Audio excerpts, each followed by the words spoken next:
Hello, everyone.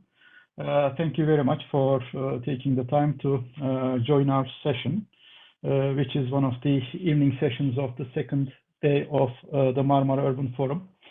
Today, we'll be together in an hour and a half, and during this time, we will be discussing an important topic, an urgent need for a better and safe future, which is the urban action, urban capacity or local capacity for climate action. Although climate change is a global challenge, it requires local solutions, it requires local actions. Global efforts are highly crucial, highly important, but they are not sufficient to address this ongoing crisis or ongoing problem. Therefore, over the time of the climate policy, over the course of the climate policy, we understood the strong links between climate change and local solutions, local processes, and this increased the attention on local governments, on city administrations, because they are in a kind of perfect position to develop local actions, develop local responses. But this is quite easier said than done. It's not very easy for local governments to take important actions because in many contexts, local governments lack the capacity, financial capacity, administrative capacity, political capacity to deal with this important issue. Therefore, developing the urban capacity for climate action is an important field of policy, is an important field of research. And today, in this session, we are hoping to shed some light onto this important topic from different perspectives, and also with reference to some practical maybe inputs from Istanbul, from Dublin. And we will do this with four distinguished speakers. I will like to introduce our speakers to you in line with the sequence of the presentations. We have Mr. Yunus Arıkan from iPlay. Welcome, Mr. Arıkan. And with a background on engineering and energy or environmental diplomacy, Mr. Arıkan has been actively working in environmental diplomacy for long years.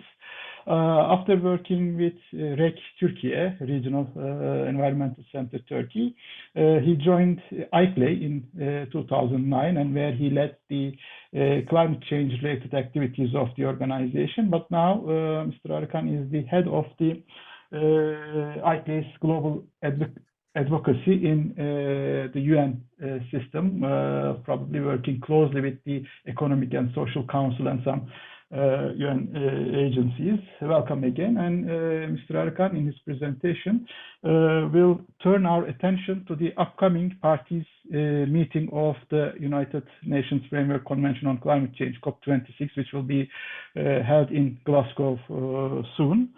Our second speaker is from UCL, from the UK, Professor Lei Zhang. Welcome, Professor Zhang.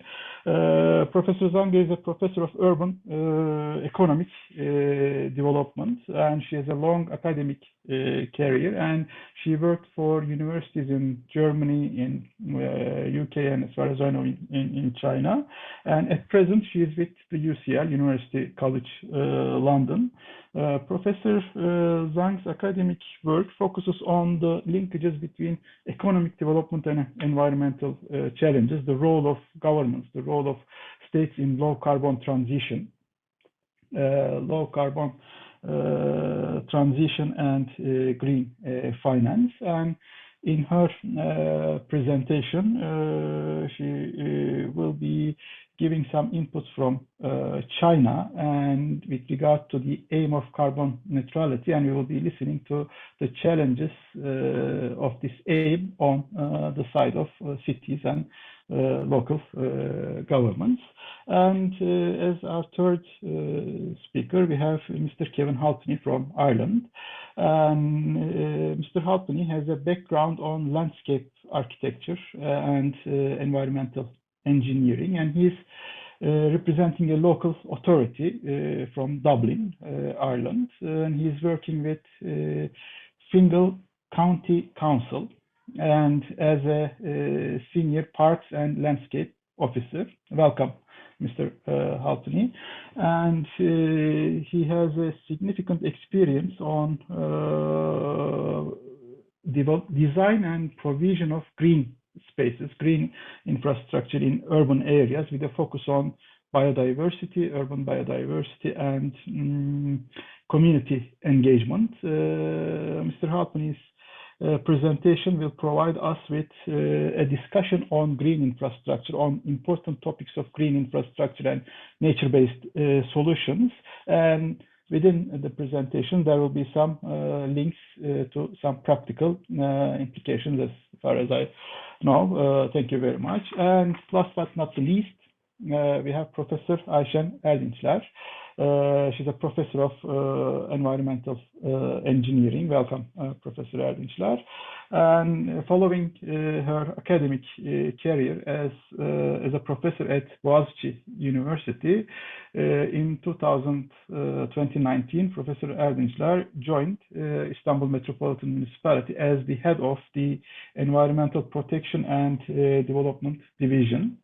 And her fields of expertise is on waste management with a particular focus on sustainability and waste energy connection. And Professor Erdinçler will present the actual actions and activities of in Istanbul with the aim of increasing the resilience of the city. So this is what we are going to cover in the next 1.5 hours. I would like to welcome all our speakers and all our audiences again. And I now would like to leave the floor to our speakers. Our first speaker is Mr. Arıkan from AKD. Mr. Arıkan, please, the floor is yours. Osman Bey çok teşekkürler. Nazik daveti için öncelikle hem Marmara Kentler Birliği ve Marmara Urban Forum Organizasyon Komitesi için teşekkür ediyorum.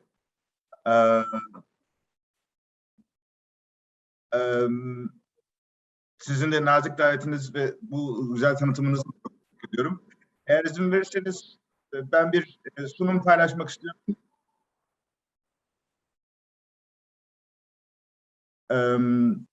Bu vesileyle her ne kadar uluslararası bir kurumun temsilcisi olmama rağmen Türkiye vatandaşı olarak katılımcılarımıza da cumartesi akşamını bizlere ayırdıkları için teşekkür sunarak başlamak istiyorum. Marmara Belediyeler Birliği'ne de böyle bir çalışmaya destek oldukları ve öncülük ettikleri için tebriklerle sunuma başlamak istiyorum. Ve şimdi isterseniz İngilizce kısmına geçebilirim sunumumun.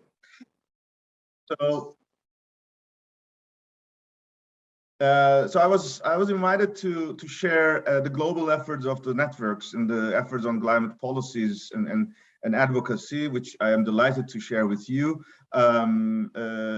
In this perspective, I would like to take you a bit information about my organization as one of the networks that can give some basic ideas. Of course, ICLE is not the only one in this space, but we have been acting one of the longest ones. I will spend some time in the history, because history of local government in the global politics and the evolution of sustainability as well. That is, I think, in order to understand why it is so important or how we are engaged, it will also be good to see where we were and how did we advance so far. I think I always appreciate and I always acknowledge that in the historical process is always important to have a better perspective for the future, knowing the realities of today. And of course, as Mr. Balaban have already addressed, I will spend some time on how we are engaged in the climate policies over this 3 decades, let's say, and especially what are we expecting, what are we asking from COP26. In fact, just this morning, I was intervening at the ministerial closing that was held in Italy. So there are a lot of fresh news that I'm happy to share with you. And I'm also eager to listen to the concrete cases from different speakers, distinguished panelists. So I think that will be a very exciting panel. ICLE, the name stands for a long abbreviation. I don't want to go into it, but it was established in 1990 as one of the first global networks that is particularly and voluntarily addressing sustainability at the local level. local governments of sustainability. It also captures its name in the sense that our membership is in fact ranging at diversity. We are in that sense an inclusive organization. We have a smaller member with a 10,000 population, and somewhere in America up to state of Sao Paulo, 30 million capacity, or still Seoul, or medium-sized cities like the city of Bonn, where I'm based on, or where I'm living in. From Turkey, we have around 20 plus members across the world, across Turkey. In fact, out of this 2,500 Turkish municipalities have also have a bit privilege, because when I learned in the history that in 1990, Ankara, my hometown, was one of the founders of ICLEI. And I remember when I was a young student in 1990s, we had a remarkable 3 or 4 years under the leadership of Murat Karayalçın. And I later on learned that, in fact, he was one of the 15 founding members of ICLEI, and unfortunately it was a bit lost after he left. But whatever I see in Ankara, even now, on the terms of sustainability, I can see some footprints of ICLEI in all these investments. That goes to many cities in the world. That I think is the power of ICLEI, in the sense that we are aiming to formulate the spirit of sustainability with the legacy of the Earth Summit 1992. And in fact, this was one of the building blocks of the DNA of ICLEI, which means that the global solutions can be solved locally. And that was the first experience in 1992. For the first time in the world, we had created, or there was a global committee, there was a global agreement which recognizes the different responsibility of stakeholders. One of them was local authorities at that time, and that was one of the first success of ICLEI. So over these 30 plus years, ICLEI defines sustainability in 5 pathways. And then mainly, if we want to have sustainability at the local level, we aim to make it low emission. It should be nature-based, it should be equitable and people-centered, it should be resilient, and it should be circular development. And going back to that, we will touch upon a bit more in details. As of today, in the era of sustainable development goals and the 2030 agendas, our mission, we are formulating that mission is accelerating localization of the UN Decade of Sustainable Action. And in many sense, we are also saying that because of our work in the sustainable development since '92, where UN and many nations were failing, we would be proudly sharing our experience that they can be multiplied if national governments take on board these efforts. These chapters, you can see across the world, our regional and country offices. We are a democratic institution. We are managed by our elected committees, which every 3 years are elected. As of this year, our leadership includes a mayor from Turkey, Mr. Tunç Soyer, the mayor of Izmir Metropolitan Municipality, is in the global executive committee member of ICLEI, particularly on climate action, which I'm very proud to share here with you as well, along with other members across the world. So let's now go to this slide, which I can imagine it's a bit confusing. I try to a bit give a color coding that gives some, let's say, the direction of where we are heading towards. This is a chart that I tried to share with you that started in 1945. The reason is 1945 because it's the United Nations establishment.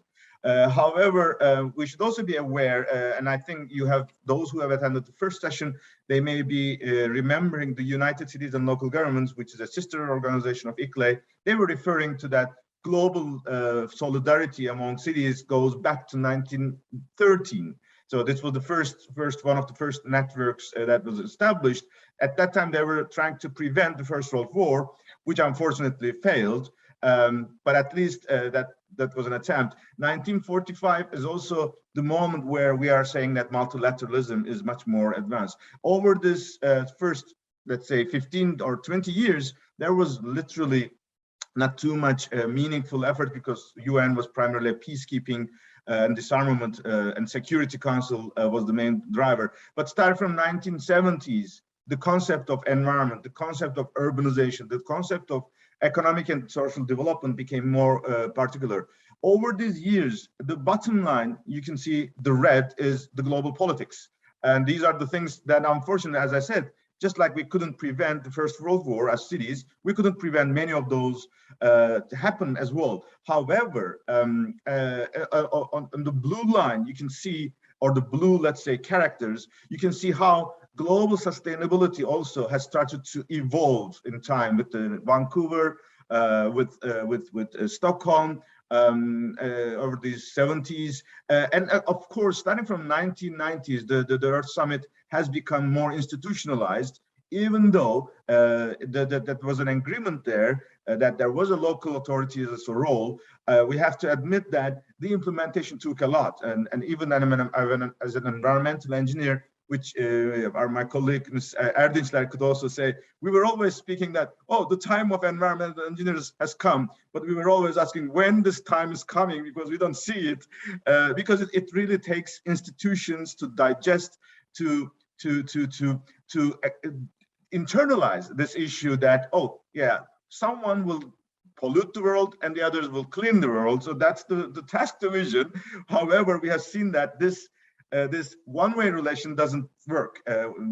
Technological solutions can only serve for certain periods or certain solutions. So the notion of local Agenda 21 and this her circular holistic approach has started really to be a tendency that is really takes time for institutions and leaders to digest. And there's also a reality in most of part of the world. We are in a democratic system where people can change jobs, mayors can change, even nations can change position. You have seen in America, you have seen in Brazil, those who used to be pro on progressive policies can shift. And one of the biggest weaknesses, both politics at the local and at the global level, I can definitely say, is that none of those leaders are defined because of their political choices on environment or on sustainability. This applies to all around the world. Nowadays, with what we are seeing in Germany or so, you can say that, yes, climate is becoming a bit more influencing, but when it goes to the ballot box, the citizens are shifting their minds to much different priorities. And those elected leaders are also thinking about many other topics than the environmental sustainability. But I think starting from 2000 onwards, when we have really this idea that the more the strengthened institutions, the more the expertise has improved capacity, that became, and of course, the more we failed in the solutions, that the problems become more urgent, the leaders are also starting to acknowledge the importance. So in 1990s, I think starting with the second half of 1990s, we can definitely see local governments becoming much more influencing. And that was the moment when they were much more powerful. We had city-states in the world. I'm sure my colleagues and my experts can refer to that. There was a world was united with the cities, or like federated cities, but they were not aiming to, or able to change the global processes that much. But starting in the 1990s, I think even you can remember in the Habitat agenda that was actually adopted in Istanbul, if you look at the 300 words, the word metropolitan government doesn't exist more than once. So the 2000s were the moment where economy, population, and the urban population became more urban, more dominant in the global effort. So I think this goes hand in hand, that the power of cities becomes not much more influencing, and that brings responsibility.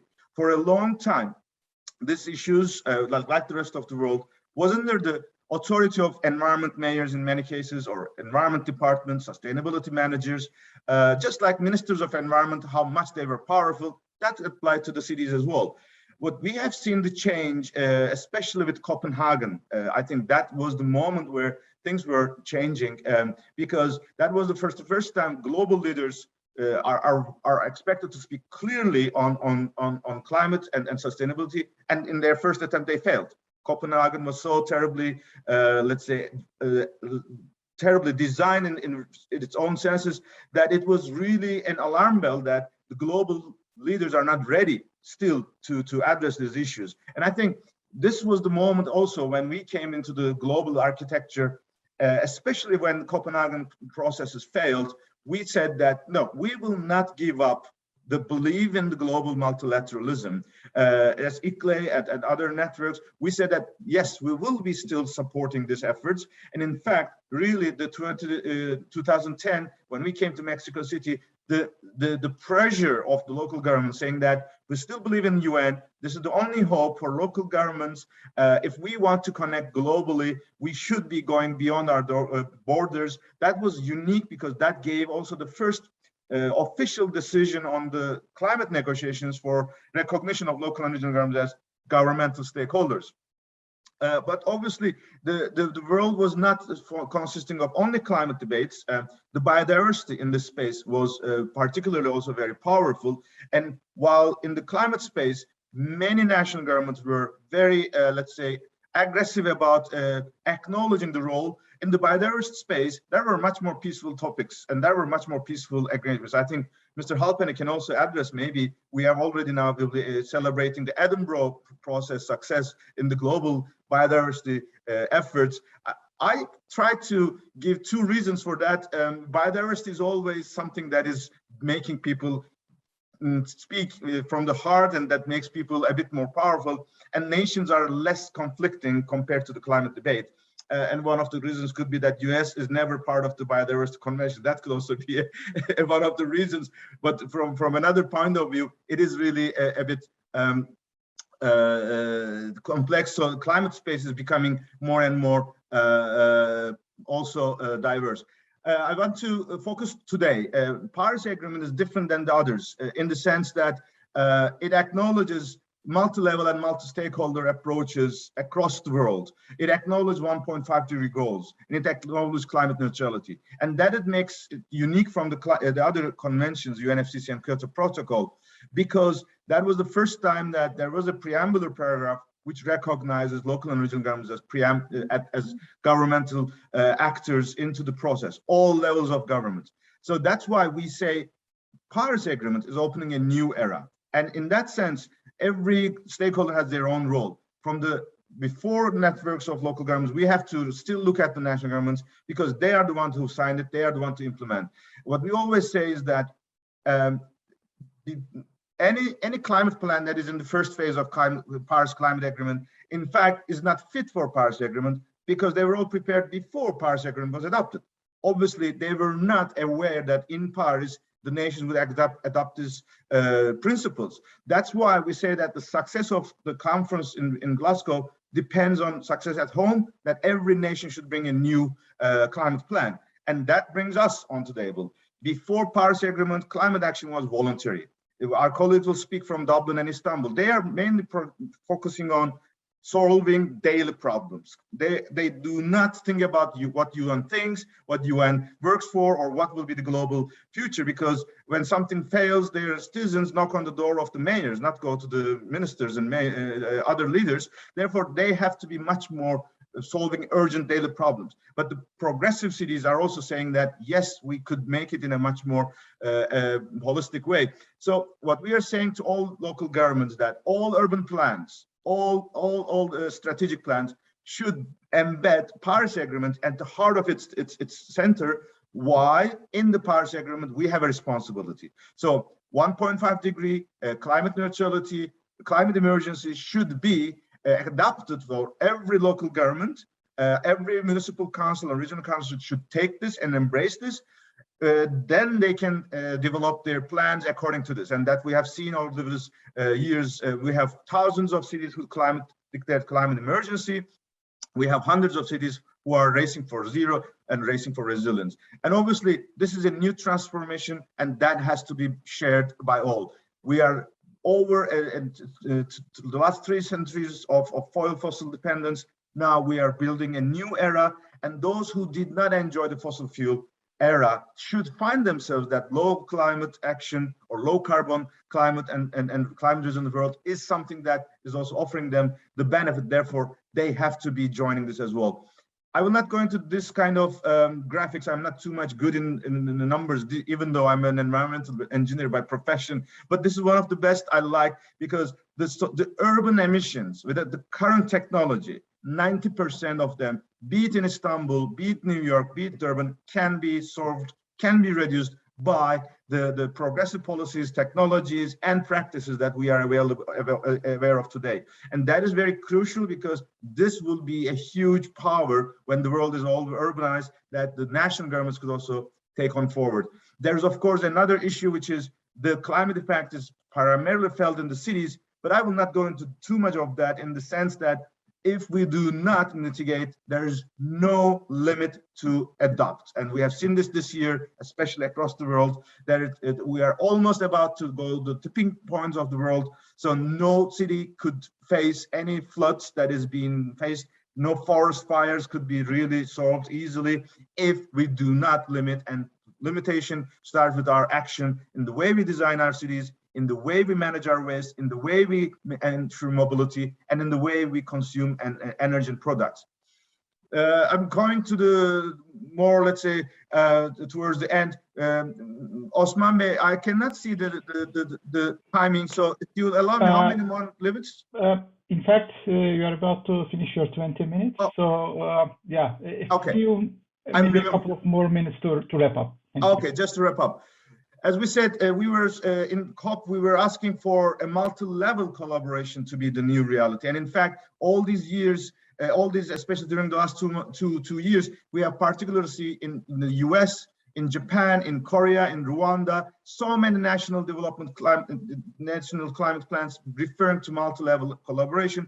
We are saying that in Glasgow, this should be the time for multi-level action. And that is embedded into the DNA of the new normal of the world. We want to ensure urbanization, especially in the climate finance, should be considered as a core element. And we want to make sure all our cities do not silo think about their mitigation adaptation, but just and transformative solutions for all should be our new climate policies for 2030 and for 2050. And we have to engage globally in the climate space. We have an impossible challenge of engaging the negotiations every day almost. The local governments and municipal authorities, the logos that you see below, is what they are trying to do, that they follow the topics day by day, they submit to contributions, they try to shape the outcomes. And in that sense, we can try to make sure that the diplomacy is informed by the real information in the ground.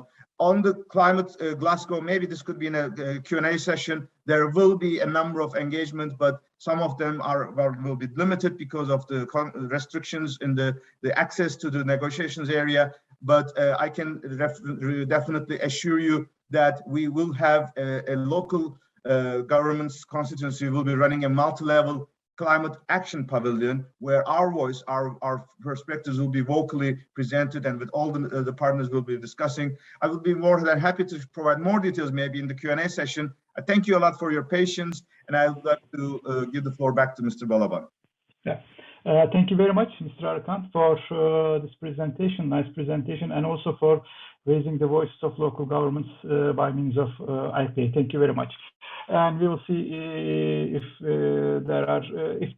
there are some questions and answers to give more information. I'll get back to you. So I now want to move on to the second presentation by Professor Leyin Zhang. Professor Zhang, please, the floor is yours.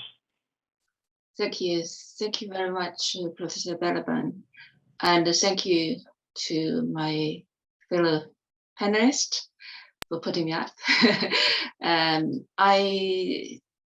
I'm not totally sure that what I'm going to talk about fit neatly into this session, because I will be raising additional issues. Apart from decarbonization, I'll be raising issues on economic development. As Professor Balaban pointed out earlier, that I sit between the two. Now, if you allow me, I would like to share my screen to show you my presentation. Okay.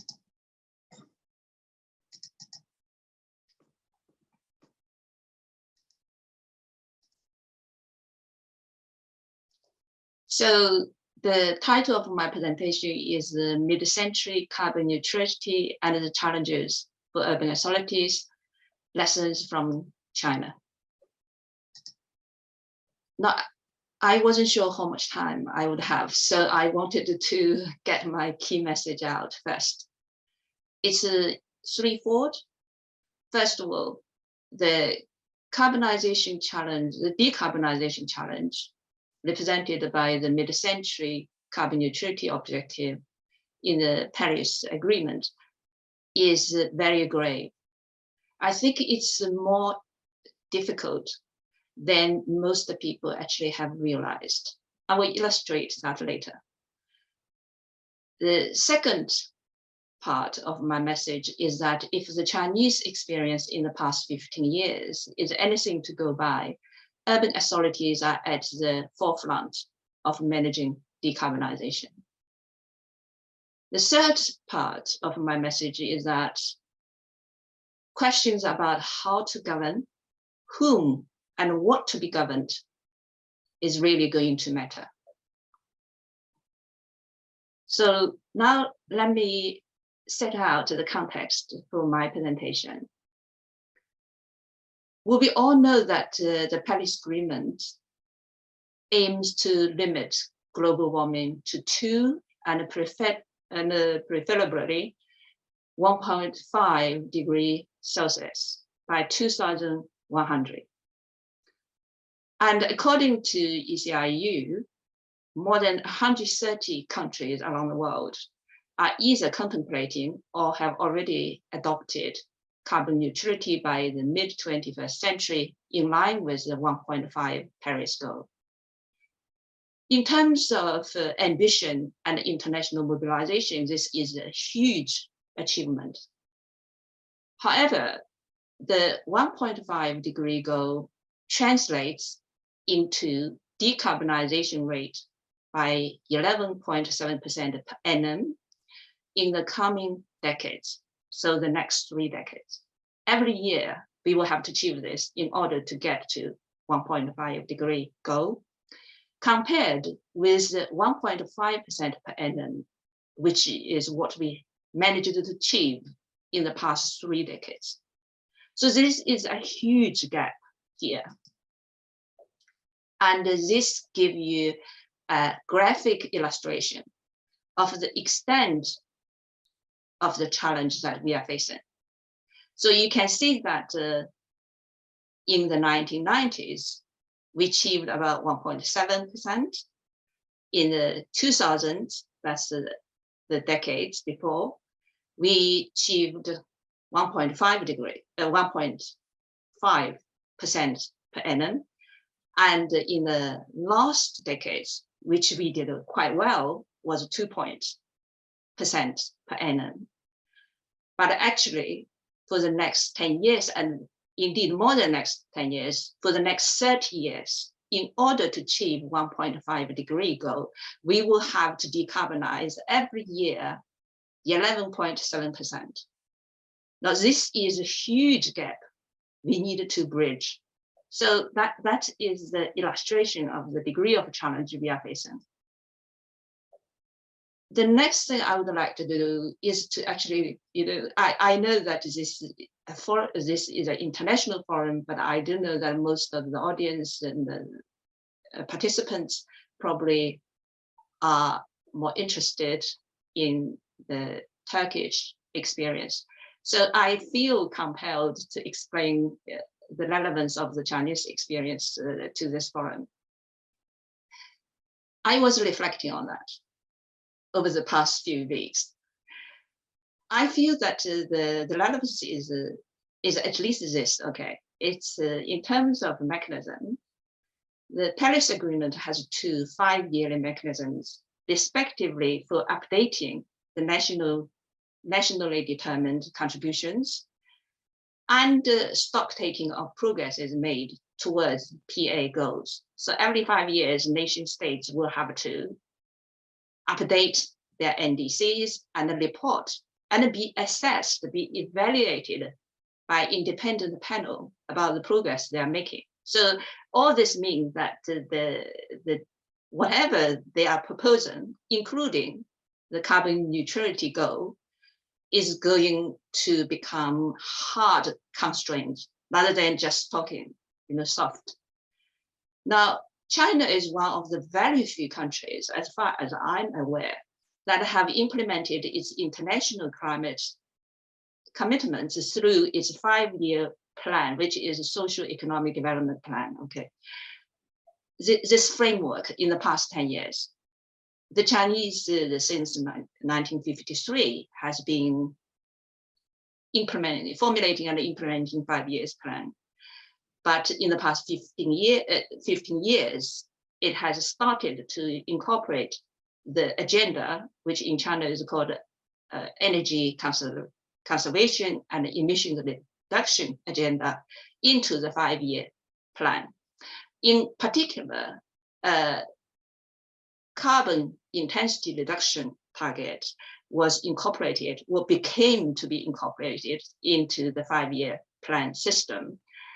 First in the 12 years plan, and then 13 years plan, and then now it's into the 14 years plan.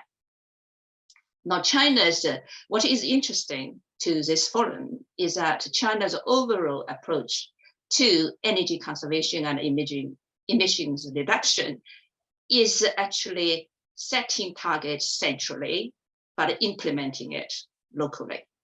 So that place really local authorities at the heart of what China's decarbonization program has been about. And therefore, I consider it as relevant to talk about the Chinese experience here. So what has happened in China in the past decade? Well, so much has happened, and I actually have just completed a book on this subject.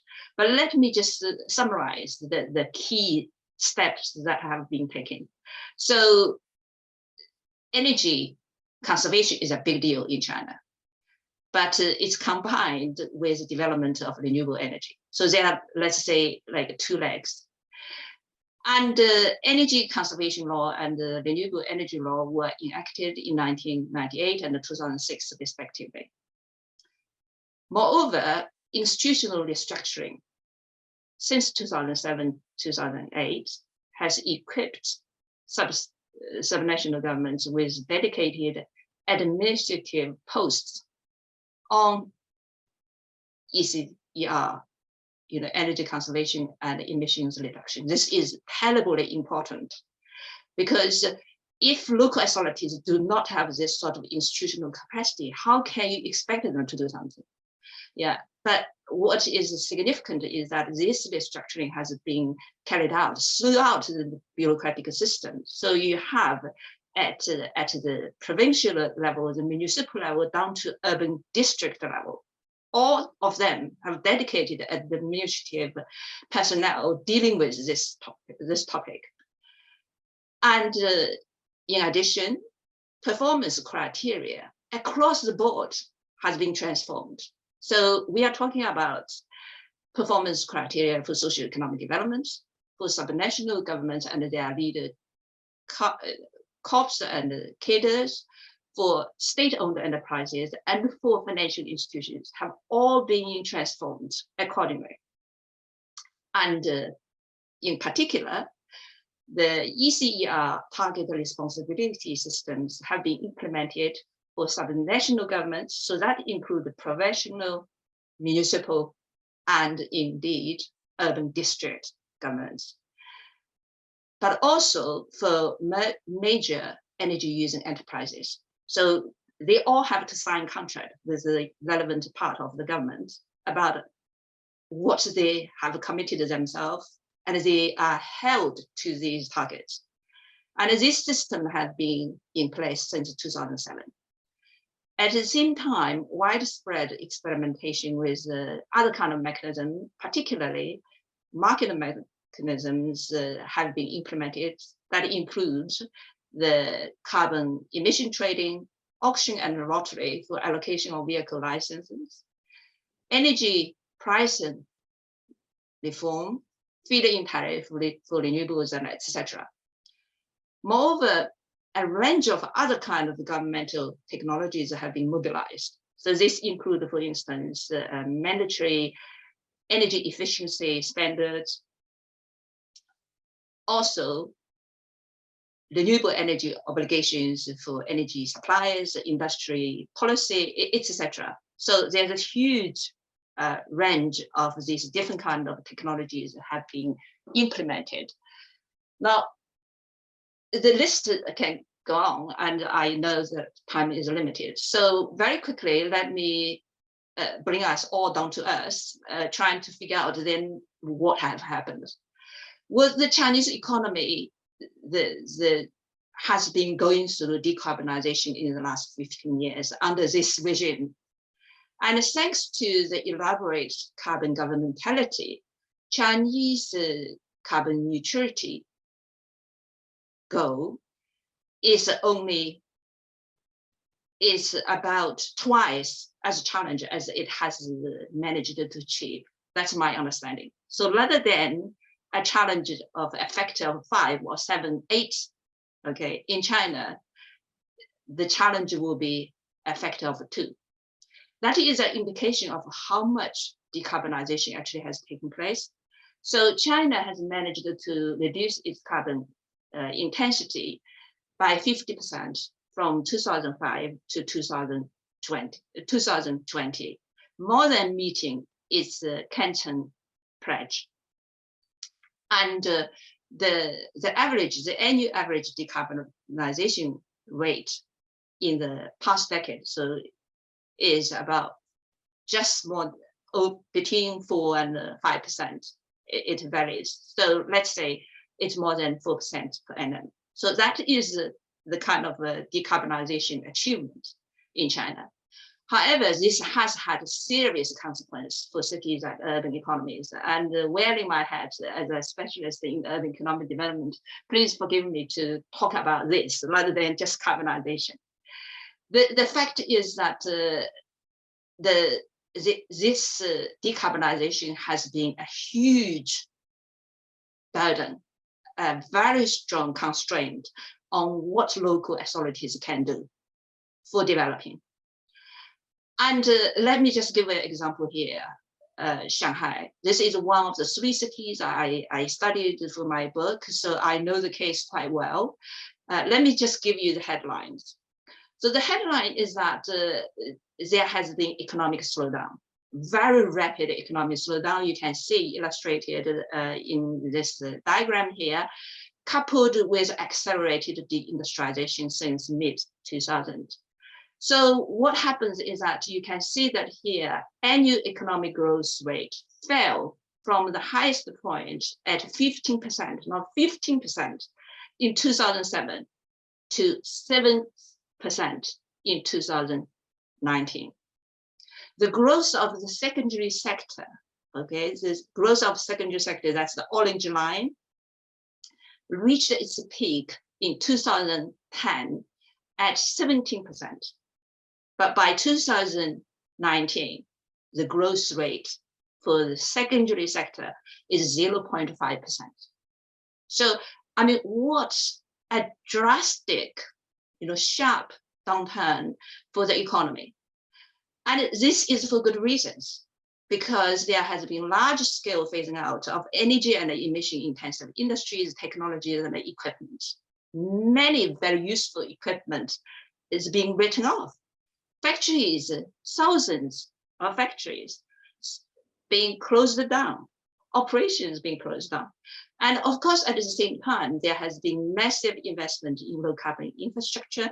My estimate is that every year, Shanghai invests $10 billion worth into low carbon infrastructure.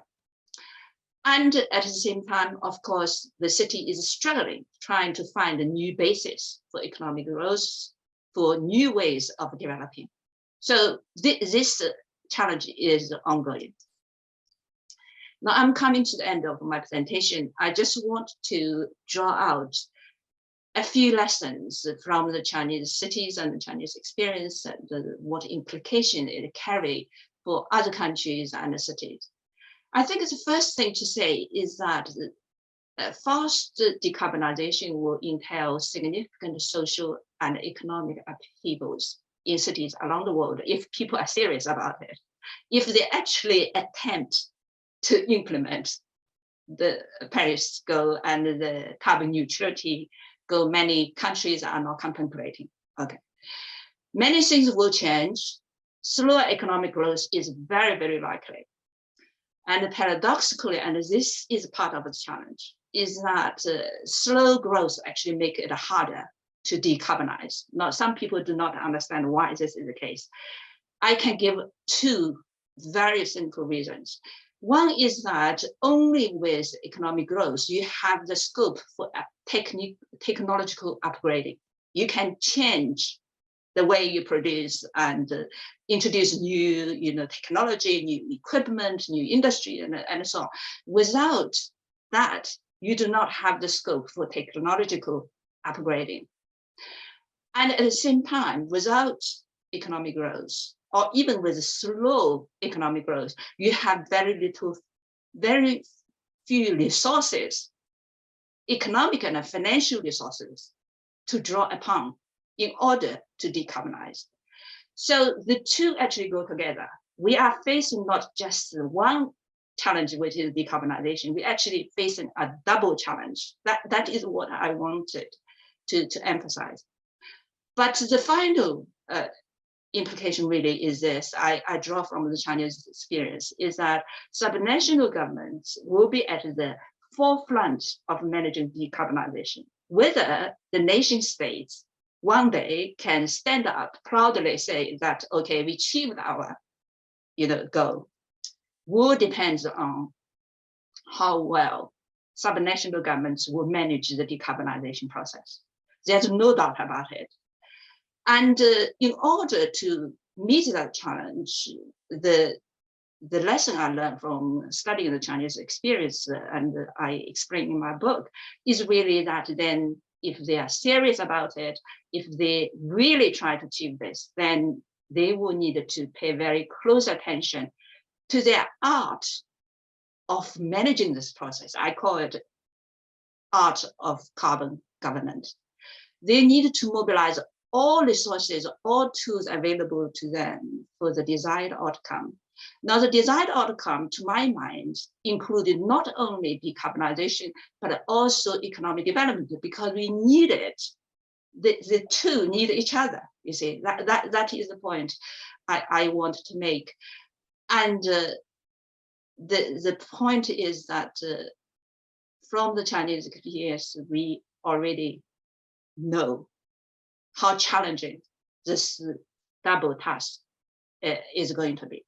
So that's the end of my presentation. Thank you all very much. Thank you. Thank you very much, Professor Zhang, for this nice presentation.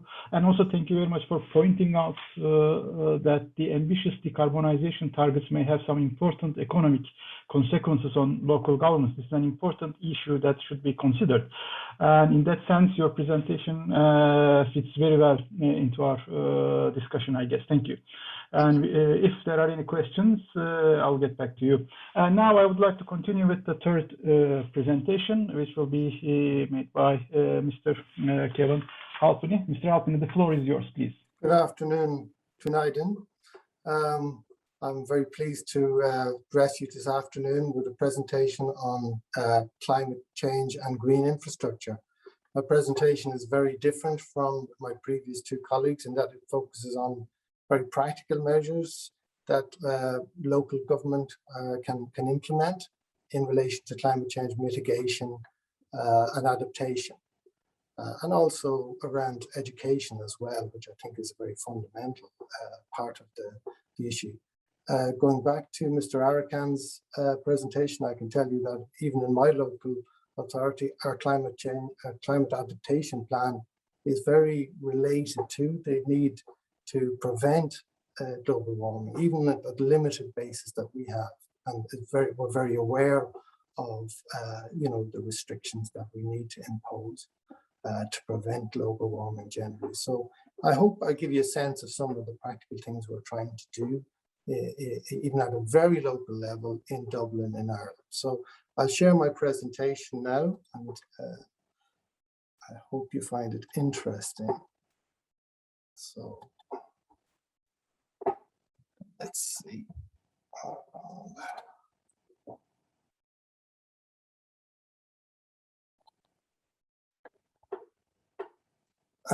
I hope you're seeing it okay.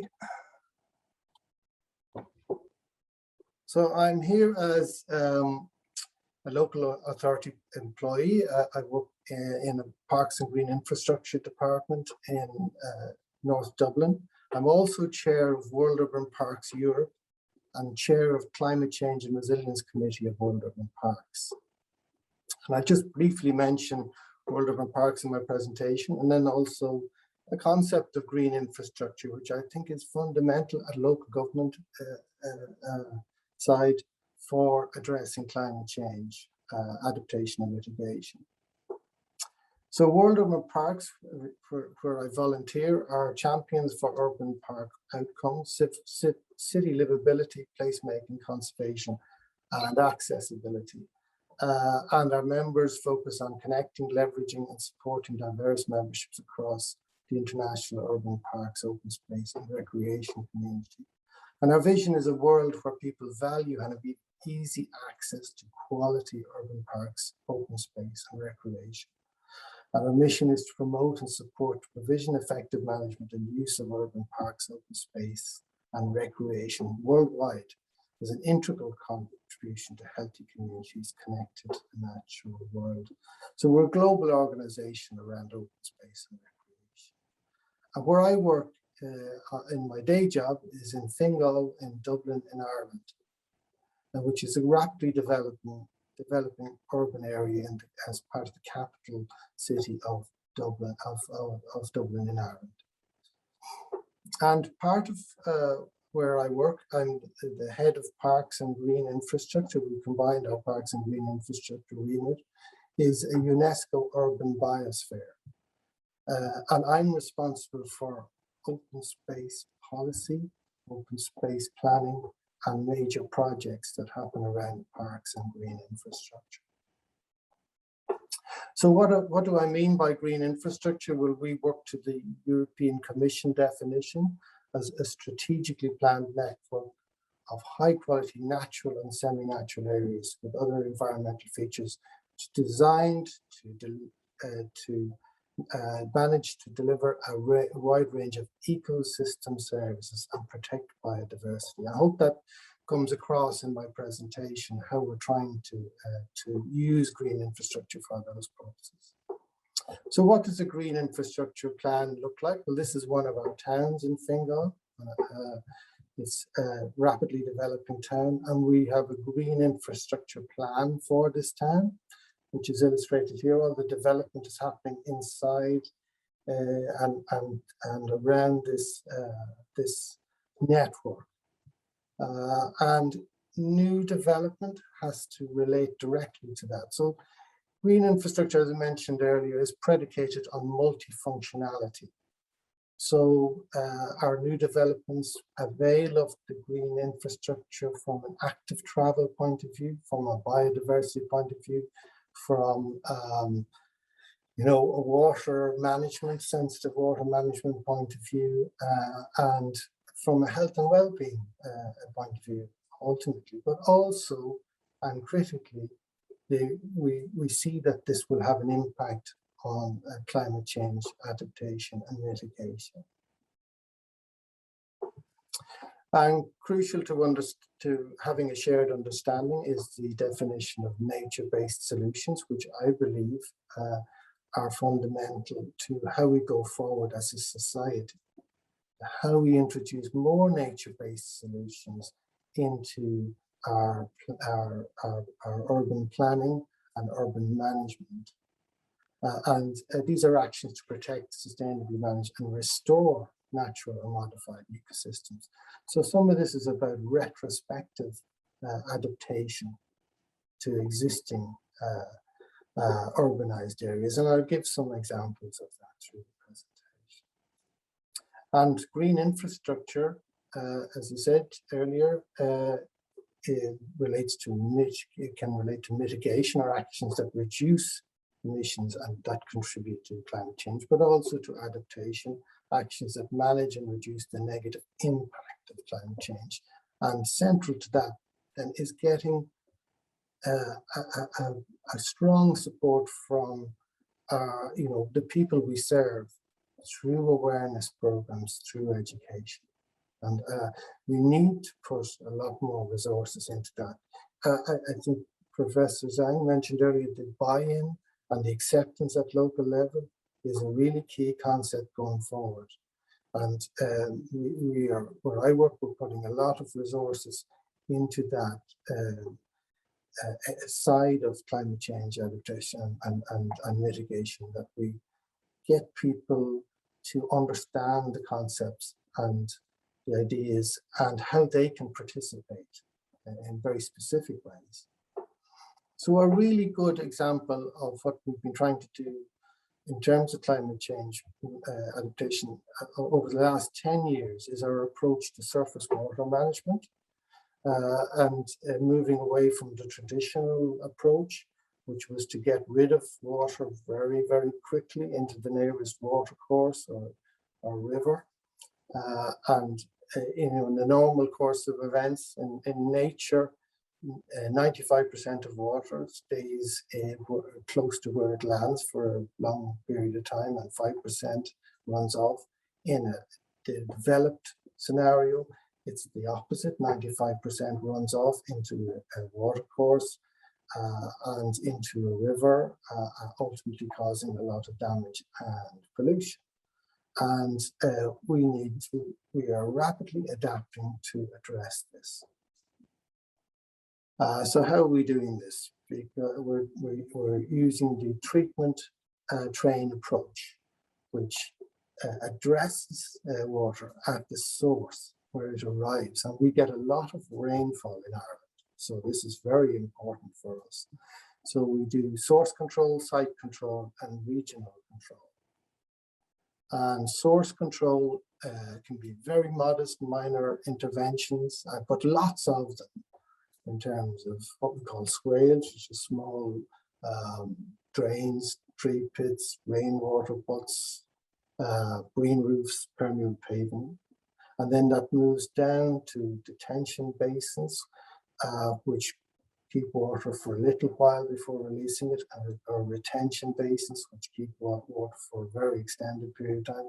And then in our regional or larger open spaces and parks, we have space for ponds and wetlands, which clean the water before it goes into the receiving water courses. And this limits the amount of treatment we have to do, and it also limits the amount of damage to our infrastructure, which needs repair and all of the effort and expense that involves. So well-managed surface water has a huge impact on water quantity entering the treatment system or the management system, the water quality that enters our natural water courses, the amenity, it provides the potential for amenity, and there's a huge contribution to enhanced biodiversity with well-managed surface water. And even a very modest depression, like is illustrated in one of our open spaces, can hold an amount of water naturally and release it slowly. And features like this swale beside a new residential development that can hold water and prevent it entering the water course, thereby limiting impact and damage. And along all our roads now, we're increasing the amount of storage that is provided, again, taking pollutants out and limiting the impact on our wildlife and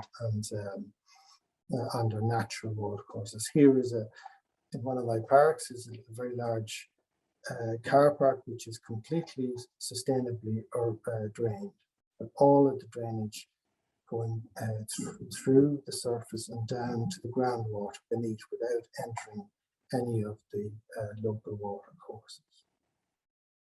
And even small interventions like this at very regular intervals can take away water from hardstanding, again, limiting impact.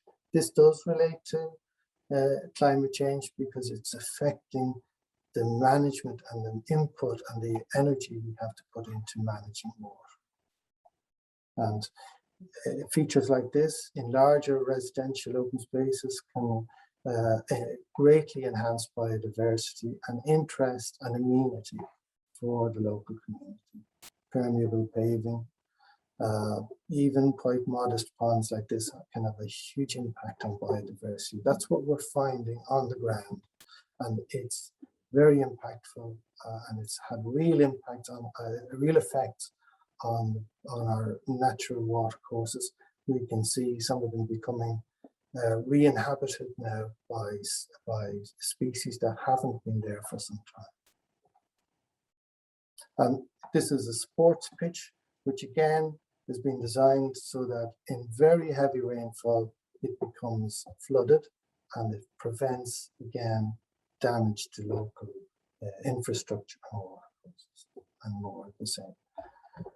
So instead of in the past, which we've had lots of this,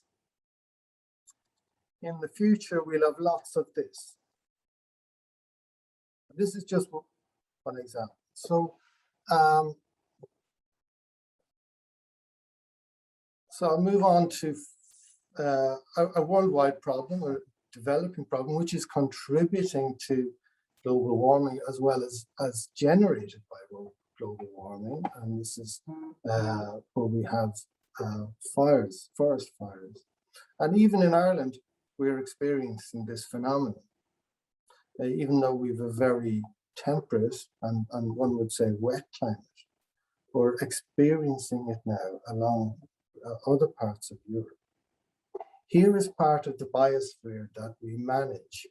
And the yellow plant is called gorse, and it's mixed in with heather, which is the purple plant. And the gorse is very, prone to going on fire. And this is in a very urbanized, increasingly urbanized area, but it's an area we are required to protect because of the sensitivity of the biosphere that it's within. So we've had ongoing problems with just over the last number of years. It was never a feature maybe 10, 15 years ago, but it's become a regular feature, and it's up against our urbanized area. And this is an image from earlier this summer, which would not have happened, say, 40 or 50 years ago. It would have been unknown. So what are we doing about this? We're trying to come up with sustainable techniques that help us address this. Because the implications are very significant in terms of danger to human life, and also damage to habitats and damage to property. So we've started a program of creating fire breaks in this area, which is controversial, but it's a way of managing the issue. But something we're doing as well is a grazing program. So when we developed the fire breaks, we introduced a rare and endangered breed of goat, an Irish native breed of goat, which was itself endangered, and it's grazing in a natural way all of the fire breaks. And we're going to develop this as a sustainable way to manage and prevent these forest fires from becoming a problem in the urbanizing areas around Dublin. And this is our shepherd, one of our shepherds is starting this program, and it's public are very interested in this. We've used this program as a way of introducing the issues in a very friendly way to our local communities. Trees as contributors to green infrastructure are extremely important. There are over 3 trillion trees on Earth, but that's half what the cover we had globally at the end of the last ice age. Trees are different from are a really good part of green infrastructure, because in contrast to grey infrastructure, which gets depreciates in value as it gets older, trees actually increase in value, and their contribution to green infrastructure increases. So we need to think seriously about trees, how we can use them as a way of adapting and mitigating climate change. Now, it's still very modest. A mature oak tree, which is here in one of our parks, only contributes around 22 kilograms per year in terms of carbon sequestration or removal. But we need to, I suppose, close the gap. So we need more trees and less output, so that if we can funnel our activities in that direction, so strategic planting of trees and carbon reduction at the same time, so that we can actually hasten the approach to dealing with climate change. Again, trees, it's not fully appreciated a lot of time, the effect that trees can have on water sensitive design. 100 mature trees can remove over 1 million litres of rainwater and stabilize banks, and have a huge impact on what has to be done downstream in terms of dealing with water and managing water and the energy impacts that requires. On all our motorways, I've been involved for many years now in major tree planting program, and the effect here is very significant, with the reduction in particulate emissions from the motorway corridor of up to 85%, and that has huge implications for the condition of the air on adjoining developments and residential areas, commercial areas, etc., as well as all of the advantages. And we find that trees grow better in this situation because of the supply of CO2. So it's a win-win situation. We're taking the CO2 out and developing quicker, and we're getting the contingent benefits of biodiversity screening, visual screening, and even a level of noise abatement as well. So they're a very good example of multifunctional green infrastructure. And in urban settings as well, we can, in streets, we can have 60% reduction in particulate. So I mentioned retrofits. We are actively involved in a retrofitting of trees into areas we wouldn't have considered suitable in the past. We're using integrated constructed tree pits, which allow us to build over the tree roots and prevent damage from the tree roots in very densely or heavily used civic areas. So we can introduce very large trees now into areas we wouldn't have considered that possible in the past with these constructed tree pits. And they have the advantage of being able to adapt for water sensitive design as well. So this is just an example of how we're constructing them here. And this, we typically would need to provide 16 cubic meters of soil, which would be very difficult in a traditional street setting. But with this retrofit, we're able to do this, and even where there are large amounts of subsurface services and pipes, etc., that we have to do. So our biodiversity action plan in Fingal is related to our green infrastructure plan. So we have our core areas that are existing and have protection. We know where our development areas where we can most easily improve our biodiversity and green infrastructure. And then our green infrastructure planning relates to that. An example of that is that we have some sensitive species. We're mapping their activities. The Brent geese The goose is a threatened species that spends its summers in the Arctic and comes to us during the winter to feed. We're mapping all its feeding areas, and we're relating our green infrastructure planning to the activities of our sensitive plants and animals. And this is Kevin, yeah. I'm sorry for interrupting, but time is just almost 20 finishing minutes on this, now. So this yeah, last I'll be slide, pleased yeah. if you can wrap up quickly. So this Thank is you. just an example of a resilient design where we're incorporating all the aspects of green infrastructure and climate change adaptation. And just to finish, to say that in some native languages, the term for plants translates to those who take care of us. So we need to embed that in our thinking going forward. And teşekkür.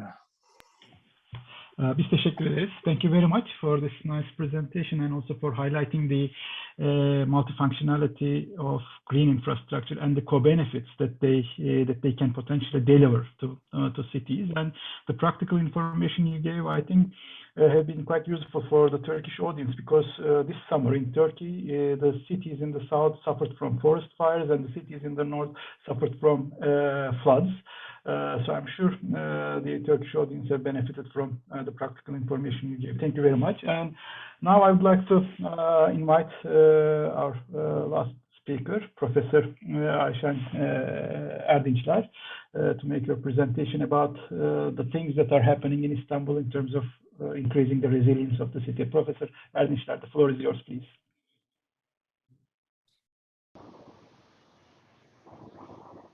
Thank you, Mr. Osman. I would like to thank those who organized this Marmara Forum, very useful meeting, especially I would like to thank the Union for the Municipality of Marmara.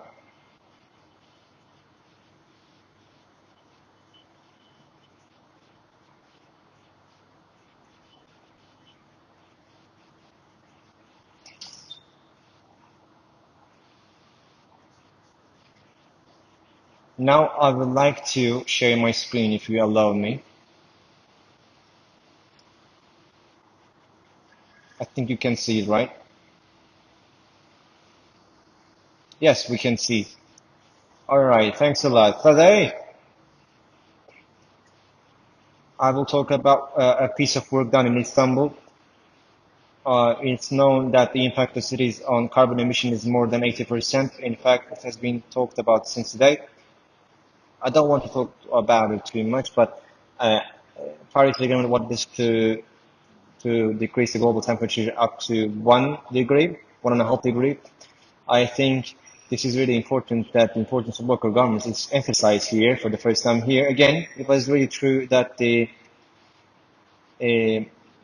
will be important effects coming up if the mentioned 2 degrees exceeds the 2 degrees.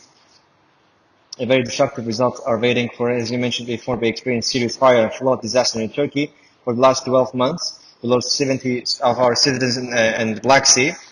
COVID pandemic was also an extremely bad experience for all of the world. We understand how important all local governments are in emergencies and are both victims and perpetrators. There are some perpetrators of the climate crisis. And we need to ask the question, are we actually resistant to this kind of thing in cities? And we don't know if our cities are resilient. And I think all of them has been really important. All of them are really important for us. Istanbul Metropolitan Municipality, in line with its vision of green, is combating the climate change and making Istanbul a city that is resistant to problems created by the climate change. And they are doing really important work, and the key point here is to produce important, sustainable, inclusive solutions to such problems that we will experience in future. As we all know, Turkey is in a risky region in terms of climate change, and if you look at Istanbul, we can call it Turkey's economic dynamo, and we can call it that the population density is too high, which is 16.5 million. But considering the immigration and asylum seekers, we are talking about the city up to 20 million of population. So, therefore, in a paper way, we can say that we have some problems in terms of all kinds of sustainabilities. But in order to get away with these problems, with the increase in temperatures with climate change, there are some problems. The Marmara climate in Istanbul, by the way, which is a combination of Mediterranean climate and Black Sea climate, unfortunately, it's evolving toward Mediterranean climate, and the whole ecosystem is changing. Of course, the occurrence of heat waves again reduces summer rainfall. An increased evaporation and sweating and prolongation of dry period is one of are among our expectations. As I said, the activities are still going on. We are a member of many international and national organizations. To name a few: Czech Cooperation Group, CDP, USLG, European Institute of Innovation Technology, and Global Covenant, etc. And we are obviously a member of the agency, of course, very valuable of Turkey, in Turkey, such as the Union of Municipalities of Turkey, and the Director of the Department of Environmental Protection and Control at Istanbul Municipality is also working with us. In 2015, they become the Covenant of Mayors, and then after 2016, they become the member of the Global Covenant of Climate, Energy, and they had the commitment to reduce greenhouse gas to make Istanbul a resilient city. In this context, the first climate action plan for Istanbul was made in 2018 and regularly every year within the scope. We report greenhouse gas inventory to CDP Cities network, which is one of the DICOM international reporting channels. The inventory of the last 2 years also was awarded a badge. That was also very nice for us. Actually, I would like to share some statistics with you briefly. The greenhouse gas inventory distribution for 2019 and 2020 was 2019 at a total of 50 points and 9 million tons of carbon dioxide equivalent to this, and it decreased to 47 points and 9 times of carbon dioxide equivalent. Again, from 3.3 tons of carbon dioxide per person, the equivalent of 3.1 ton of carbon dioxide decreased. In fact, we see a large participation in 2019 with 63% from fixed energy, followed by transportation with 28% and greenhouse gas from waste at 9%. When we look at 2020, we see a 1% increase in energy and waste, but 1% decrease in transportation. This is also completely connected with the pandemic. In fact, although we have seen decrease in public transportation in the pandemic, people are limited to working from home. Most of the reasons, such as going out restrictions, that's when emissions from transport fell. These 2019 and 2020 greenhouse gas inventories have also been approved by the JAC team, according to the GC basic standard. Mr. Ekrem İmamoğlu, the mayor of Istanbul Metropolitan Mayor, signed the deadline of the covenant, and he accepts the goal of becoming a city of resilience. Therefore, with the acceptance of this target, the revision of the first climate change action plan was mandatory. In scope of this revision studies, the technical support program offered by C40 has been, we started to work for revision, and we finalized the revision studies, and in accordance with the goals of the Red Line 2020, we completed our revision. We started with the collection of data, and we worked on modeling of the current situation and future scenarios reduced to internal. And in this context, we also conducted a number of stakeholder workshops to determine mitigation and compliance actions, Finally, we completed the integration internal stakeholder workshops, then our action plan in line with the carbon neutrality target in carbon 2050. There is one publication remaining. We'll be sharing with you in a very few days soon. Again, you can access to this report from our website. In this revision plan, this revision was the first among the C40 European cities in terms of urban population density. So I talked about the modeling of the scenarios. Here we have 4 scenarios modeled. The first one is in line with the normal one. The orange color at the top is the usual situation. This shows the current situation. I mean, if we do nothing, the greenhouse gas emissions will continue at increasing with an increasing rate. The ladder is like a brown. It shows the current situation as well as the climate change action plan for 2018. It shows that what will happen if we act according to them. As you can see here, emissions are falling to 2000, but there is an incremental increase, an upward increase after 2030. It shows, after our workshop studies, we put forward an ambitious scenario. This scenario is shown in yellow, and as you can see here in the ambitious scenario, greenhouse gases are constantly decreasing. This is really good, but unfortunately, the deadline that you see in red doesn't catch up with the trend of 2020 emissions. So we created ambitious extended scenario.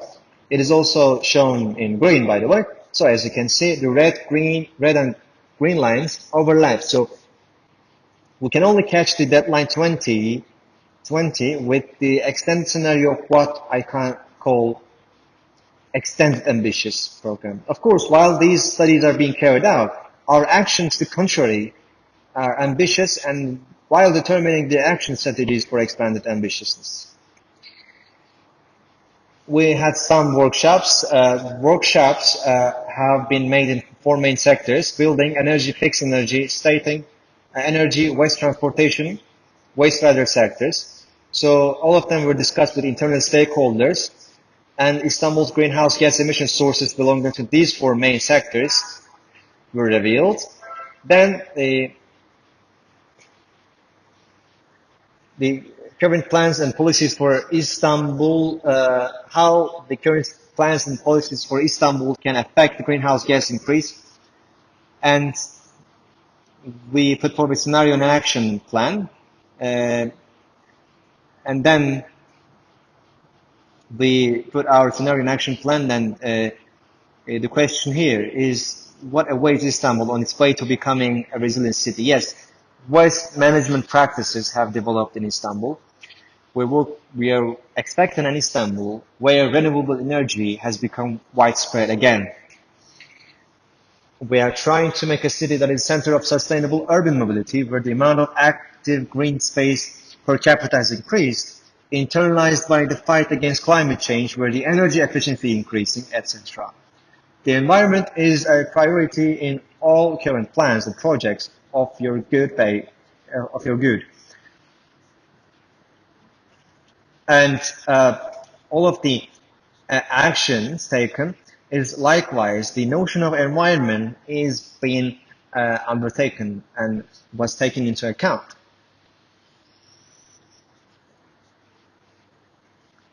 So, what do we do about energy management?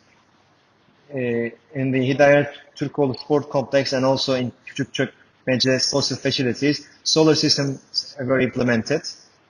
Again, it's very important, by the way, the share of the renewable energy and electricity consumption is aimed to be increased from 3,000 to 1,000.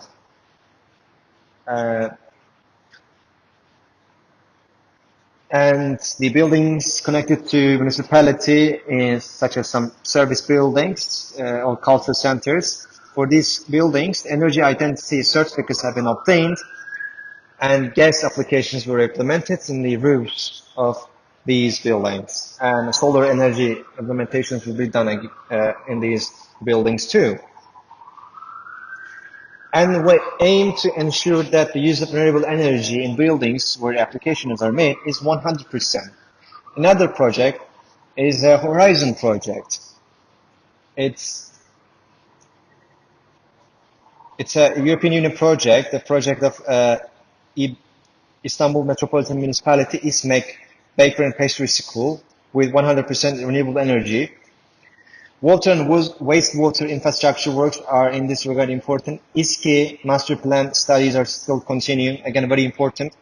Issue of flood and flood control, rainwater tunnels were renewed, and floods were reduced with the infrastructure works carried out at many points.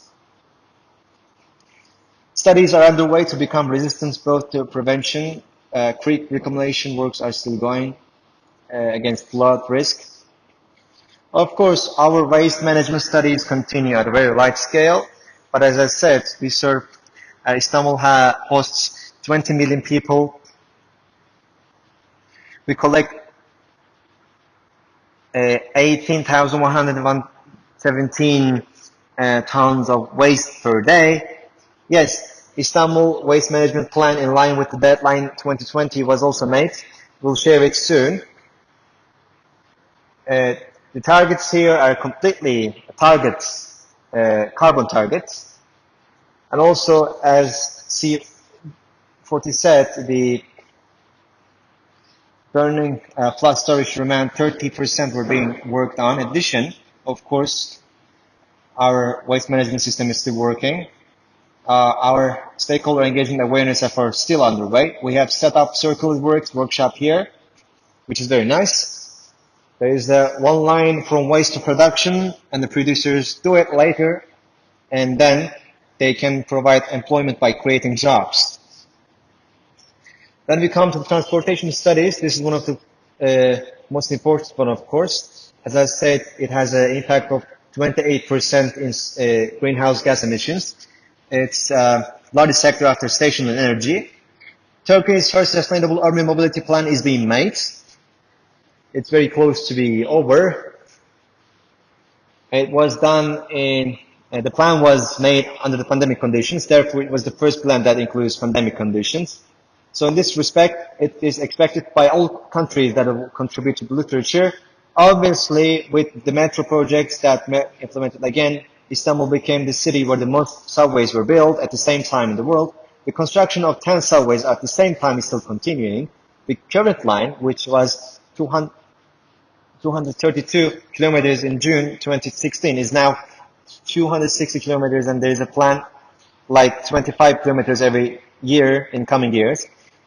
Bicycle roads were established, shuttle and pedestrian walkways were established. This is the first time this happened.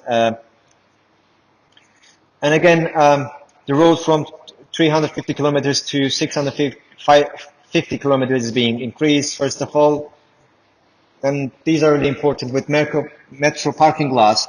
Park and Go program is still going on. Some stations even provided free uses. Ms. Aisha, sorry for interrupting, but we have limited time.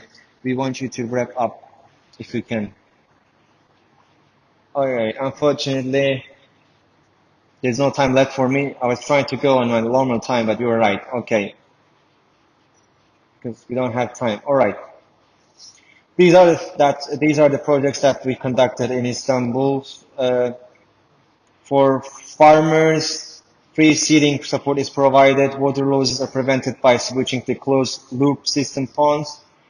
And the Directorate of Urban Ecological System was established in Istanbul for the purpose of protecting biodiversity and endemic species. In our awareness activities, we make series films on very serious things. Online training seminars have been created. Again, perhaps for the first time in Turkey, the Climate Museum was established. And another thing that I'd like to share, Istanbul municipality was rewarded the project, the Western Balkans in Turkey. and for 4 years we'll be working, and the European Union will provide the technical support. And actually, I wanted to share a film, this film with you. It takes less than 1 minute, but I probably won't be able to share it. But I'd like to say sorry, and I would like to thank you very much. Very much for this nice presentation, and also for letting us know about the many things that are happening in Istanbul for making the city more resilient. We have already completed our time, so unfortunately we don't have more time for the Q&A session, but I think the audience, if they have any questions to our speakers, they can easily get in touch with them via emails or messages, so that they can get answers to their questions or responses to their comments. I would like to close the session with a very small message, and the presentations and the speeches today underlined an important fact, which is that the substantial part of climate policy relates to cities and local governments.